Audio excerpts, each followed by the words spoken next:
ladies and gentlemen. Chris, what time is it? It's time for the Roundtable of Doom. Dude, that was great. So, EVO 2012 was held in our hometown here, Las Vegas. And some coins. Concluded with some great action. Ching! As we asked last year, will EVO soon be up to par with the other major trade show events? No, it won't. But before you answer your own question like that? I know. Way to. Yeah. All right, well, good night, everybody. There's no need for us here. Okay, let's go. Okay. Next topic. Nope. I figured I would just smudge over that and move on to the next one. So. Miller time. All right. So before we ask the second question, personally, I really don't think that. Well, I guess never mind. We'll ask the second question. The second part of that is: are fighting games considered a mainstream or a niche market? I don't think EVO will ever really be on par with a lot of the other trade show events. I don't think fighting games are really considered mainstream. I've never really been a particularly big fighting game fan. I personally, aside from Super Smash, which I will play occasionally, I don't see the purpose of purchasing fighting games. You unlock the characters, you fight everybody once, and what do you do at that point? When you are in a drunken stupor with your friends over, you I don't know, you fight each other? I don't know. I mean, I personally don't see how they're... I don't think there is a fan market large enough to consider fighting games mainstream. I don't know if you have people waiting 11 months out of a 12-month year for Soul Calibur to come out. I just... Or Tekken. Or, another iteration of whatever, Street Fighter. I just don't think it's a popular enough type of franchise to be considered mainstream. So will EVO ever really be up to par with a lot of the other major trade show events? I don't think so. Nick, yes. Now that you're done talking, because I'm going to make sure you stop talking right now, have you ever been to EVO? No. Have you ever seen how many people stream EVO online for the full event that it's going on? Well, I mean, people are there, playing? They're competing against each other for money. Yes. However, the thing is, with fighting games, it's not American-based. However, worldwide, it probably has just as much of a fan base as sports games. But it's because you are competing for things. How can you consider that we're not talking about that aside. I'm talking... Oh, well, aside from EVO, I mean, I'm saying fighting games in general are as popular as Madden, even though people compete for Madden, or they don't compete for Madden. I have to disagree. You really do? I do. I do not think they That's because you haven't been to EVO. You haven't seen any of these things. No, you haven't seen the fans and how wild they get with this thing. And when they announced Tekken Tag Tournament 2, my Facebook, I have a bunch of friends who are into fighting games. They blew up for months about that game, and that was over a year ago. Okay, so would you compare Tekken Tag? How would you compare Tekken Tag versus Call of Duty franchise? Well, Call of Duty has the millions of people that play it just because it's easy. But still, how can you put those two games in the same tank, and which one's going to float, which one's going to sink? Okay, if you put any game in a tank with Call of Duty is going to win. No, to that side. You put any fighting game in the tank with any major mainstream franchise. Medal of Honor, Battlefield, not even shooting games aside. Most RPGs, Final Fantasy fans, anything like that. And I don't think there is as much of a fan base for fighting games as there are for a lot of the other mainstream franchises. I have to agree with what Chris said. Yeah, his biggest comparison in what he said was comparing it to Madden. And I remember all growing up, Madden was a competition thing. You'd sit in your living room and, you're arguing with your friends over how you're going to win or what you're going to do next, or, it's the same thing with fighting games. It's a competition factor, whether it be for money, whether it be in a tournament, whether it be in an arcade, whether it be sitting in your living room for fun. It's a competition thing. You want to get better. Who's going to get the biggest combo? Who's going to pull off the next biggest move and kill off that person? Who's going to have the biggest winning streak? It's just something that you can do with a friend or with random people just for a competition. That's why they invented online, like League of Legends, PvP type games where you're facing other people, because you want that competition. You want that, I want to compare my skill to you kind of effect. Well, I can understand. I'm not saying I don't understand the competition aspect of it, and I'm not saying I don't understand the fact that it is a competitive market as far as money and stuff like that. But what we're asking is whether it can be considered as mainstream as a lot of the other popular franchises. And that's what I'm disagreeing with you on. I don't think it's as mainstream as a lot of the other popular franchises. I'm not saying it's not a competitive market. I'm not saying there isn't a lot of a popularity and there isn't a fan basis for that. But I don't think it is considered a mainstream. It's a niche. I'm going to have to agree with Nick. Your whole basis of your argument is, have you seen the people at these EVO tournaments? Of course, the people at the tournaments are going to be, head over heels for what they're announcing, because they paid money to go to these tournaments and shows and whatnot. As a person who frequently watches gaming online or competitive gaming online, I can tell you that Call of Duty, League of Legends, even Diablo gets way more traction than any fighting games I see, whether it be on Twitch, Justin, Owned, any of those media outlets that I go to watch esports gaming. It's always StarCraft, League of Legends, or Diablo on top right now. Nowhere do I see Tekken, nowhere do I see Mortal Kombat, Dead or Alive, any of the fighting games that are relevant right now. Maybe you'll see Marvel vs. Capcom, but that's a very rare thing. So my basis is they're just not up to par with how much traction that all the other RPGs and shooting games get right now in the esports community, especially StarCraft. StarCraft is insane. Yeah, I mean that's what I was trying to say. I'm not trying to downplay. I've never been a really particular fan of fighting games, and I mean, maybe I sound a little biased from what I said, but I'm just trying to take a standalone, viewpoint from here. I agree. Bryce, it's not. It's there's a market for it, but I don't think it's as great of a market as a lot of these other things we're comparing it to. Gerald, what do you think? You haven't said anything. Well, I've just been hearing this banter back and forth. My goodness. I did go to EVO this year. I did see the great crowds. I'm just going to tell you from a personal level that I enjoy watching fighting games more than I actually enjoy playing, because I've never really been too good at fighting games.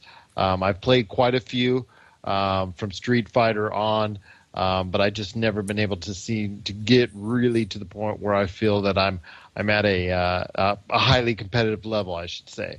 But I did get a chance to go to EVO. I did see the crowds, but even though it was crowded and I see potential for next year, and I hear a lot of talk that it's going to be even bigger next year, you're still the 5,000 to 7,000, maybe even 10,000 people that are going to EVO still gets trumped each year by Gamescom and E3 and what have you. But I think that the market as a whole, I'm going to have to say it steers towards the niche side, but their ceiling is much higher than other niche gaming. For instance, JRPGs, RTSs, point-and-click adventures, things of that nature, side-scrollers. I think the ceiling for those for fighting games is much higher. Take, for instance, Mortal Kombat when it came out on the reboot and when Street Fighter got rebooted. You saw 3 to 4 million sales as far as from each of those games. And I think that's probably the max you would probably see it.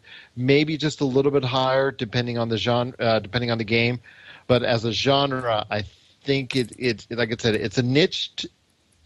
To classify it, I'd have to still classify it as a niche, but I think the ceiling is a lot higher than other niche gaming markets. I think there is a potential for growth, but does it still get, every fighting game still get trumped by Skyrim, FIFA, Call of Duty, Battlefield, whatnot? Yes, it does, but I think the market for fighting games is there. I think that's why PlayStation's going all in with PlayStation All-Stars Battle Royale. I think that's why Warner Brothers is going all in with Injustice: Gods Among Us. If you've seen that footage, it really looks quite good. Also, Tekken Tag Tournament 2 with its 100, what we were talking about earlier, and it's, 150 different pieces of clothing that you can pre-order. I really think that there is a hardcore rabid niche, and the ceiling is high for it than other niche markets, but I really think it still has to be considered a niche market. And I don't think it's going to, volume-wise, even though it's great, and I loved and I enjoy being part of EVO, I still don't think you can compare it to E3, even at this point in time. Yeah. No, go ahead. The ceiling's higher, but it's still a ceiling. And I think these companies, when they go and project sales for it and decide whether we're going to invest in this fighting game or whatnot, realize that it's only going to yield so much. So their budgets are bracketed accordingly, and I think that you cannot budget a Injustice or a PlayStation All-Stars Battle Royale or Injustice: Gods Among Us the way you could say a Call of Duty. I think it really just depends on the game and how much of an audience the game brings in over its lifetime. Marvel vs. Capcom had its height when it came out, but it's died down severely, as well as Street Fighter and Tekken. So they have their 15 minutes, but then they go down very quickly.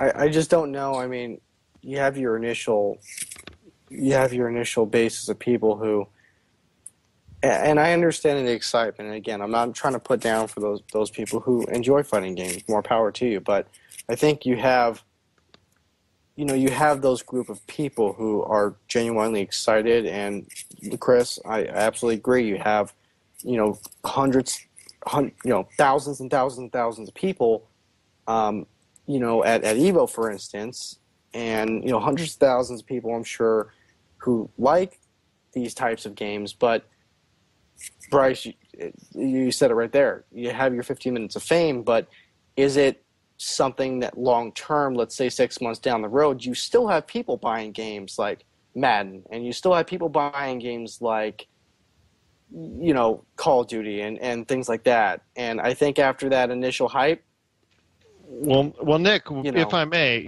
Madden, which used to be something that sold in 7 to 10 million copies, is now in the range of those highest selling fighting games as a 3 to 5 million seller, because it's become so saturated with yearly releases and that on that game. So just to give you a heads up, FIFA is the one that doubles at least Madden sales at this point in time. I just feel like for instance, I don't mean to keep bringing up Call of Duty, but Call of Duty, and Medal of Honor and games like that, and any game, it doesn't matter, just any game that has additional DLC. I would mention Medal of Honor because it hasn't achieved those sales, but Battlefield that has. But I'm just saying games that have add-ons that are worth purchasing. I just think, for instance, and putting aside our discussion before about PlayStation All Stars, I'm saying, let's just say for Tekken Tag versus, let's just say, Madden has additional DLC that you can buy that gives you 12 extra teams or something, versus a DLC pack that might be available to purchase at the same price for Tekken Tag that gives you like an extra character or three extra characters. Who is going to really? I mean, who's going to lean more towards Madden? Who's going to lean more towards? I mean, you know what I'm saying? I just feel like for fighting games, you have a much more limited scope of what you're able to make available to players for downloadable content, which really, with the way the gaming market is, I think DLC is a huge part of games now. I think it's a lot big. And correct me if I'm wrong. I think DLC has become a lot more popular than when it used to be. And I think everything. Continue. No, it's okay. I was just saying. I think DLC is. I think that's a major component for why people buy games now. And I just don't think fighting games are able to offer people the kind of reason to buy that DLC, and that's why, again, I think they fall into they don't fall into that mainstream flow. Most fighting games have the problem of you can't really introduce characters because there's a lot of work and money that goes into making new characters, because you have to develop, capture, and animate most characters. And if you keep pumping out characters for one game, what will you have to make another game with? You're going to have to come up with another 15 brand new characters just to make another game successful. The most they can do is skins, clothes, accessories, maybe a new character here or there, and maybe like a new arena. But that's nothing compared to 5 new maps, 6 new guns, and 78 kill streaks this month. Call of Duty is putting out 4 new maps a month, and fighting games just can't compete with that number. So they fall to the wayside because they just don't have enough to give to an audience to keep them playing for long enough. Yeah, I don't think there's enough. I don't think there's enough there to captivate a larger audience. I think you're going to find the same people who are into that type of genre continuing to buy, but I don't see a real considerable market for growth. I don't see a whole lot of expansion with that. And not to say that fighting games are just going to die off, but I just don't see a considerable amount of growth there. DLC-wise, there isn't a whole lot of considerable. Plus, we all have that one friend who is really good at the game and always, makes you look bad and just ruins the game for you. You don't even want to play it no more. I absolutely. I know what you mean. Yeah. I always have that one guy who just doesn't come over to your house anymore. Your drinking buddy doesn't come to your drinking buddy anymore because he can kick your can even when he's drunk. Yep. But does anybody else have anything to add on that before we go to our final break tonight? I know we're kind of running a little long here tonight, so. We run long every time. Well, we try to keep these under an hour. Nobody? Giggity. Giggity. Nick, do you realize the last time we were under hour was... Actually, I don't know when. It was 2009. It's the bird. The bird is the word. I think we're doing pretty good. Cramming so much good information with such a slow month. Yeah, I mean, it shouldn't time limit. Those other podcasts have to always worry about time and things of that nature. As long as the talk is good, keep talking. Except in your case, Nick. Well, we don't need to go to a break. We can just do the closing thoughts. Let's go to a break. Okay. Break me off a piece of that Kit Kat bar. he missed the other one, so All right, we're gonna go to break. We'll be back.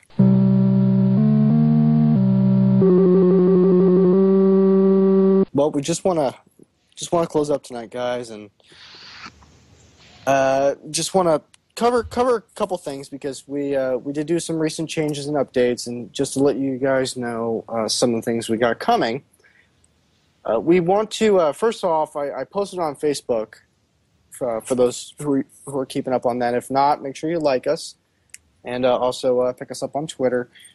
We understand that some of the other some of the other podcasts out there in the great expanse of iTunes and whatnot do kind of like a reading session. And Gerald, I didn't get an opportunity to explain this to you, but I wanted to add a segment maybe at the end of the show where we can read off some viewers or some listeners if they have any questions for Game Source, any gaming related questions, anything relating to any opinions that any of the crew members may have, and just maybe take 10 minutes at the end of the show to kind of read those off and respond back. So sounds darn good to me, sir.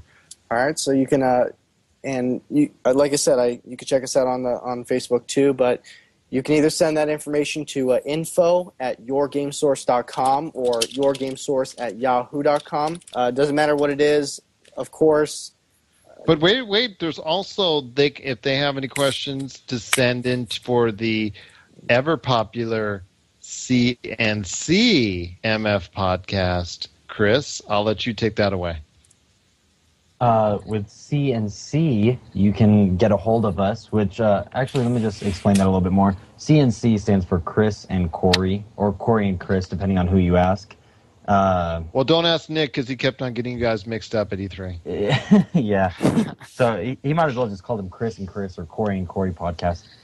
But it's a podcast that we're going to do that's a little bit more to the bone that you can come and listen to. If you want to email us about more, you can go to yourgamesourcecnc@hotmail.com. I was forgetting what address it was to.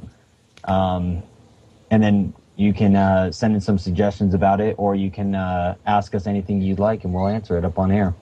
Well, you've already had 3 great episodes, and I know you've got more on the way with of course, with Mr. Corey. Now, Jamie, you've got one up coming up very soon as well, correct? That is correct. Coming off the heels of EVO and of our talk tonight over fighting games, I think I'm going to take a trip down memory lane with some of the fighting games over the years. Hopefully you guys and everybody stay tuned for that one. I have something to announce. There you go.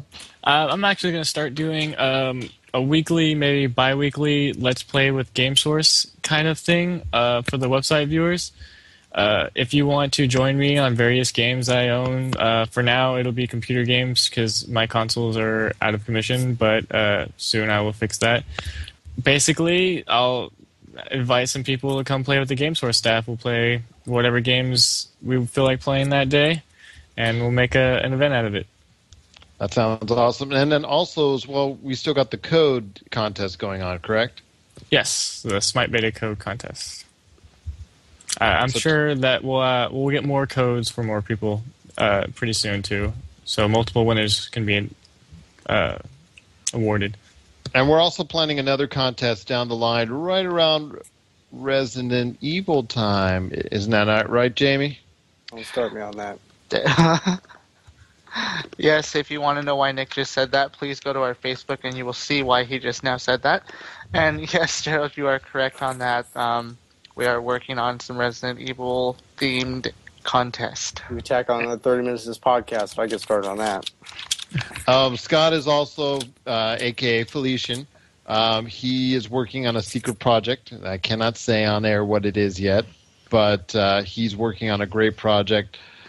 We hopefully will also have articles soon from Patty and also Sam, who sent me word that they've got stuff coming on the way. So, and Jeremiah has been sending a lot of stuff. He was our most recent weekend spotlight. Just want to let everybody know on there. Just want to keep an eye on the weekends. I know most of these gaming sites take the weekend off, but I just want to let everybody know each weekend we will put the spotlight on one of our great staff members going forward. So keep an eye out on the weekend at Game Source on Facebook, and then you can check us out. All right. Well, I guess lastly, for those of you checking out the website, there's been some format changes. In essence, we optimized and streamlined the website, so it's a lot easier. We're hoping that it runs a little more efficiently. But please, as always, feel free to send us your feedback if you find that any of the pages are buggy or glitchy, or you have any problems with loading times on any of them. Please send it in. Let us know the page. Let us know what you're having a problem with, and we'll make sure our team gets on that so we can get that issue fixed. So but please make sure everybody out there, if you get a chance, if you're just got this from our app, the mobile app, which is going on the Android market very soon, like us on Facebook, follow us on Twitter. The reason why is by doing that, you will get the latest news and information sent to you right straight from us, what's going on here at GameSource and what's going on around the video gaming world. And as always, make sure you check us out at www.yourgamesource.com. Follow us on Twitter and Facebook, and you can also find us on YouTube at Your Game Source, DOTCOM, yourgamesource.com. I forgot to mention that we've got videos coming, both from the E3, as far as a sum up E3 compilation video that I'm just about finished working with, and I'm going to put up on the site on the yourgamesource.com YouTube site shortly. And then there's also a Rage rant coming soon as well. Isn't that right, Nick? Yeah, there'll be another one. Well, this one's coming to video. Oh, yeah, that's right. Are we talking about the REO Resident Evil Operation Raccoon City? That is correct, sir. Okay, I thought you were talking, because I plan on doing another one for Resident Evil 6. But that's not for a while, sir. Well, yeah, I guess so. I'm going to do a pre-rant, and then I'm going to do a post-rant. I need something to go off of, because I'll tell you, that's got me fired up, so... There are other games besides the Resident Evil games coming out in 2012. Just want to let you know. Yes, I'm aware of that. Thank you. All right, well, we better sum this up. Sum up. The sum up. Well, thank you, folks, as always, for joining us on Game Source Podcast. And from the crew to you, tune in with us next week. And we'll see you then. Good night, everybody. Hey, why does your Nick H look so fuzzy, but your Nick looks so sharp and clear? I don't know. He has bad pixels on his left one, on his Nick H. Shouldn't it be the same JPEG you're using? I'm not sure. I'm on my Mac. I'm recording off my desktop, talking off my Mac. So I don't know. That explains everything. Macs are the best. So. Fair enough. Yeah, and for the record, Chris, I made sure to go in and change my hard drive from Nick is a douche All that to Nick's hard drive. You know, my friend played that same prank on me when I first got my computer, but I don't really care. I think it's hilarious when people see it. Oh my god! How long did it take you?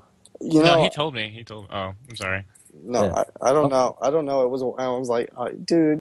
Yeah. Well, I did it at E3, so I was like, I wonder if you did it during the podcast we were doing. Yeah. Asking about the how to reformat, and I was like, I know how to change the name, so I did that. And I didn't think you would find out way afterwards. I thought you would have found out like that day, and I forgot about it. No, he did find out that day. He said it on He said it on the podcast. He just forgot about it. Oh, really? Yeah, he did. Because you guys announced it while you were doing it. Oh, yes, I have it on recording. Oh, that was on the CNC number 2 MF. Yes, the CNC MF podcast number 2. But you were intoxicated by that time. Yeah, it's drunken podcast. I don't know what you're talking about. Oh, dude, that whiskey burned all the way down. Oh yeah, dude, your face had the most priceless look on it. It was awful. That was the worst thing I've ever tasted. It was like swallowing a bullet. There was only one thing more funny that happened, and that was after E3. And that was when I was at Corey's house, and we were playing scary games all night. Oh, then tell me you have amnesia reactions. Did you record it? No, I didn't record that game. Recorded reactions of men being scared is pretty big on the internet right now. Yeah, I know.